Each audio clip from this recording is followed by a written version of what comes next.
These are the type of fragrances that'll get people talking about you in a positive way, you know. A lot of scents kind of blend in and they could be mistaken for a deodorant or a shower gel or simply just, you know, you just stepped out of the shower and you smell clean, right? And there's nothing wrong with that. Those are safe, they're easy to wear. There's, again, nothing wrong.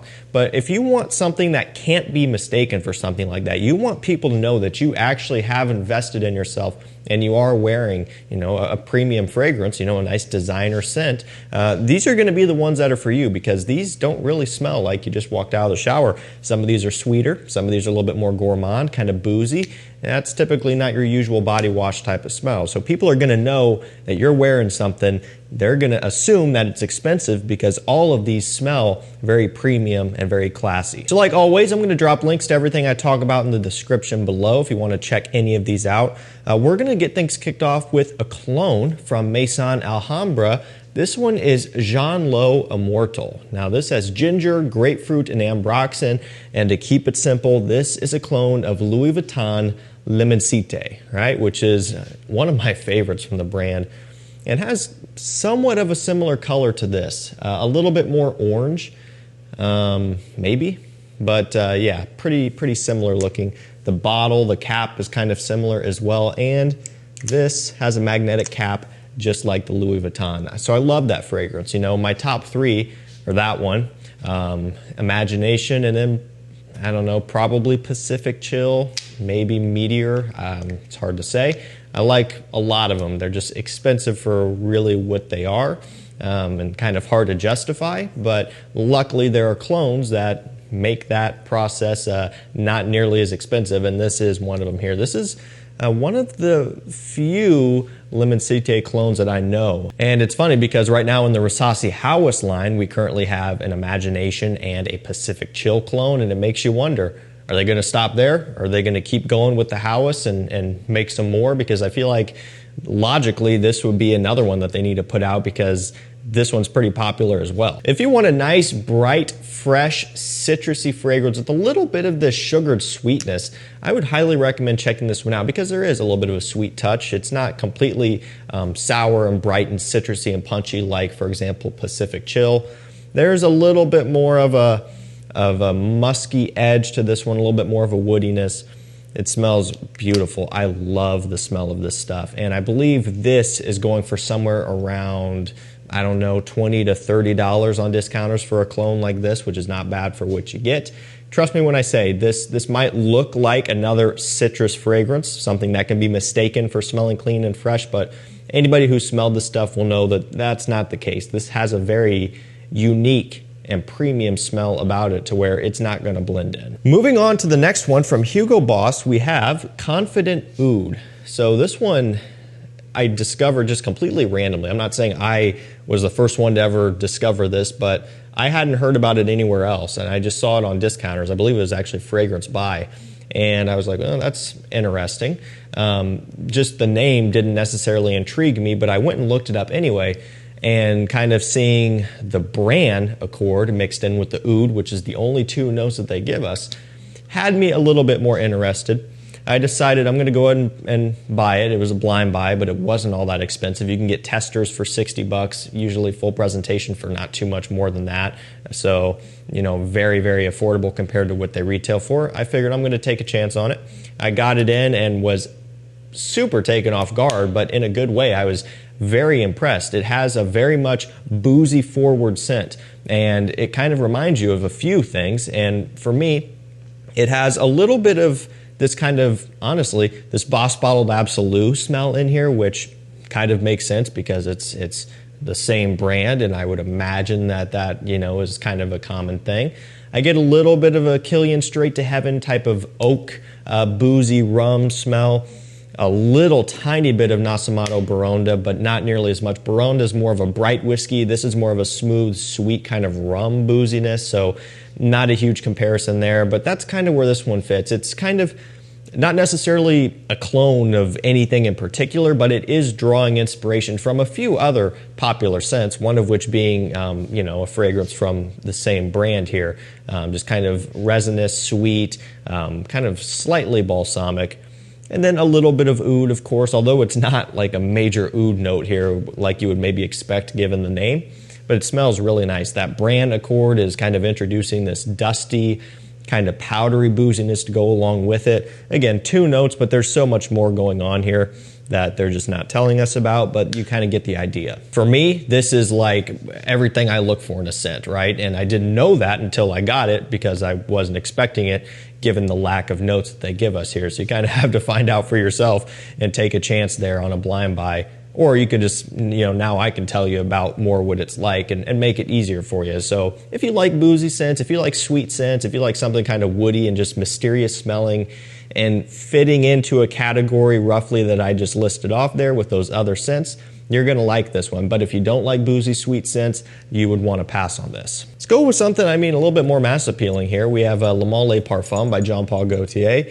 Of course, you guys know all about it. It has the lavender, the vanilla, the iris, a little bit of iris in here, which is pretty cool, and cardamom. So it's kind of like, I don't know, a warmer, spicier take on the original / even basically stripping away the sweet pear of Ultra Male and instead introducing more of a warm spice and a little bit more of a creamy iris. And by stripping away that pear, you're also just automatically making this one a little bit more mature smelling, because I'm sure you guys understand that Ultra Male with that sweet pear, it's a pretty young smelling scent, right? It's just kind of next level stuff. But this one, a little bit more premium and honestly a little bit more wearable, a little bit more versatile. And because of that, probably a little bit more mass pleasing, right? Because there's gonna be some people who don't like the overwhelming sweetness of Ultra Male. This is kind of the solution to that. And whether they listen to feedback or not, or maybe they just decided they wanted to do this on their own, it was a flanker that made a lot of sense. Let's keep it moving with Givenchy Gentleman's Society Ombre. This one has tobacco, vanilla, Peru balsam, and iris. It smells amazing. Now the extreme version is going to be more about like the coffee and the Palo Santo kind of woodiness, and it's still a fantastic smelling scent, and I like the extreme. However, the ombre is definitely my pick if I had to choose one between the two. Luckily, I don't have to, but this one for sure is my favorite. You get this nice smokiness from the tobacco. You get this beautiful kind of vanillic sweetness, a nice, not necessarily a powdery vanilla, but a relatively syrupy, sweet, slightly bourbon vanilla type of smell. And then the Peru balsam kind of adds to that. It gives it this, of course, kind of sweet balsamic type of smell. And then just a little bit of a powdery iris in here, nothing crazy, but just enough to kind of tie it back. That's kind of where this one falls. And I love everything about this stuff from start to finish, opening to dry down. It is one of my favorites. Is it going to take the place of Reserve Privé for me? Probably not, but I'll tell you it's close. In terms of ranking my favorites, Reserve Privé is probably still number 1, but this is right behind it at number 2. Like, it wouldn't take a whole lot more for this to overtake it. And I never thought, and I've said this, I never thought that they were going to release something that was better than Reserve Privé, but they nearly did. This one is super impressive. If you are into this sort of thing, just as I described, nice, sweet, kind of boozy, tobacco, smoky, resinous smelling scent, this is going to be it for you. It is really, really impressive. And about $104 right now for full presentation on discounters, which is a steal of a buy. Let's keep it moving with Valentino Uomo. This is Born in Roma Intense. It has vanilla, lavender, and vetiver. That's all they give us. That's fine. And really, you get each of those, and they each tell the story, meaning you get essentially this sweetness from the vanilla, right? So the scent is a little bit sweet. You get this kind of aromatic, fresh, clean smell from the lavender. And then you get this kind of masculine, woody, slightly soapy vetiver accord as well. So, you could see what they're doing. They're mixing a little bit of fresh, a little bit of sweet, a little bit of woody, right? Fresh, aromatic kind of combined there. And that's what you get. And when you do combine several categories like that, you end up with something that's a huge compliment puller, because you're able to appeal to a huge audience. Some people like sweet, some people like fresh, some people like woody. And, they don't always need it to be standalone. They just need to have some of that in there. And when you combine all of them, turns out they like that too. So this is a really good compliment puller for that reason. Big head turner, tons and tons of usability because, again, it's a mixture of things. It can be used really any time of year. The price on this one is not cheap. It never has been. It's always been a little bit more pricey on discounters, usually $120 maybe $130 sometimes I've seen.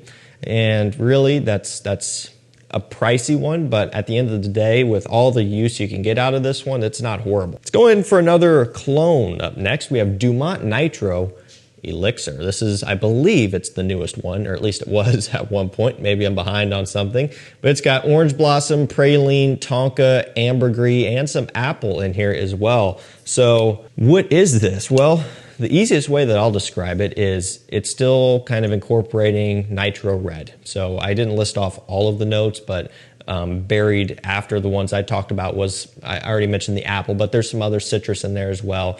It's pulling that apple from nitro red. It's pulling that ambergris, ambroxan from nitro red, just kind of that sweet, fruity smell. It's taking that. But what it's also doing is it's incorporating a little bit of YSL Myself. Now you'll notice praline is in there. You know, that's kind of an interesting one.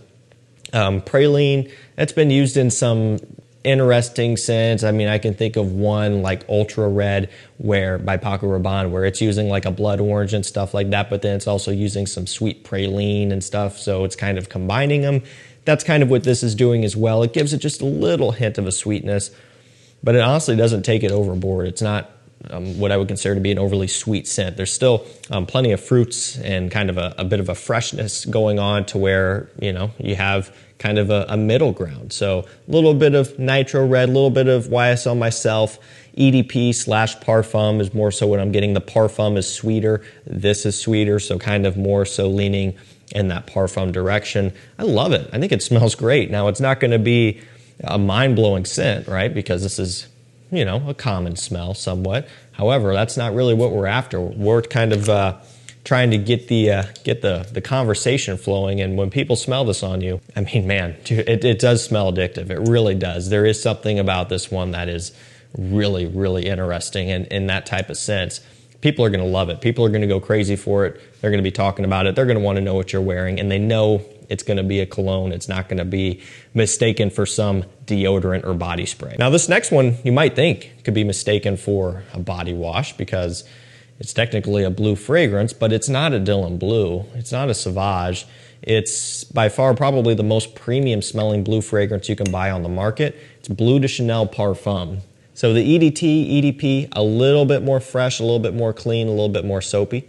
The newest Bleu de Chanel, what is it, Absolute? That one goes too far away. This one is right there in that sweet spot where it's still just a little fresh, but it does have kind of a sweeter, heavier base to it as well, which I absolutely love. It has lemon zest, it's got sandalwood, and it's got amberwood. So the amberwood's kind of that ambergris type of deal, although in this case, amberwood, instead of being straight up bright ambroxan, it's a little bit more woody, a little bit more sweet. Nice bright lemon zest pop off the opening, but that does dissipate relatively quickly and you get into a nice smooth, silky sandalwood dry down. Still Bleu de Chanel, but taking strides away from daytime use and more into an evening / date night environment is kind of how I view this Parfum. And this smells so premium. It smells so expensive. There's no mistaking this for something that's cheap or something that is not all that good. I mean, when people smell this, they're going to know that it's something good. And when you tell them it's a Chanel, you know, that kind of seals the deal. This next one's technically niche, but, you know, it's way more affordable than that Chanel. It's Mancera Intense Cedrat Boisé. It has the fruity notes and the woods. That's basically what it is. Now, if you already have the EDP, you're probably good. If that performs good for you, if that does everything you want, stick with it. Use it, you know.